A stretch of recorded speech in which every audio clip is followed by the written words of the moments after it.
High, நான் doctor Yashini from Sriram dental. இன்னைக்கு நம்ம ஹைகரிஸ் இண்டெக்ஸ் என்னன்னு பார்க்கலாம். நம்ம பல்லு ஃப்ளூரைட், கால்சியம் மினரல்ஸ் எல்லாம் ஆனது. நம்ம சலைவால இருக்க பாக்டீரியா அசிடிக் லெவல் அதிகமாச்சுன்னா நம்ம பல்லுல இருக்க எனாமல் லேயர்ல இருந்து மினரல்ஸ் எல்லாம் கரைஞ்சு சொத்த வரலாம். அதுதான் டிமினரைசேஷன் சொல்லுவோம்.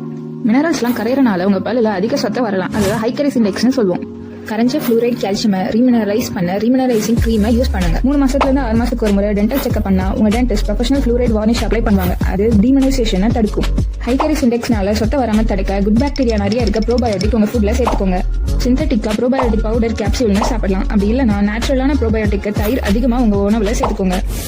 சொத்தையான பல்லுக்கு ஃப்ளூரைட் ரிலீசிங் ஃபில்லிங் மெட்டீரியலான ரெசின் மாடிஃபைட் GIC ஒரு கம்போசிட் வச்சு அடைப்பாங்க. ஹைகரிஸ் இண்டெக்ஸ்னால கற்கருக்கு நடுவில் சாப்பாடு மாட்டி சொத்த வரலனாலும் ஸ்மூத் சர்ஃபேஸ்ல சொத்த வரலாம். அது வேகமா பரவி சொத்த ஆழமா போச்சுன்னா அது வலி கொடுக்கலாம். அதனால 3 மாசத்துல இருந்து 4 மாசத்துக்கு ஒரு முறை டென்டல் செக்அப் பண்ணா புதுசா ஏதாவது டிமினரைசேஷன் ஏரியா இருக்கா இல்ல புது சொத்த இருக்கான்னு பார்த்து ஸ்டார்டிங் ஸ்டேஜ்லயே அடைச்சு ரூட் கேனால் பல்லு எடுக்கிறத அவாய்ட் பண்ணிடலாம்.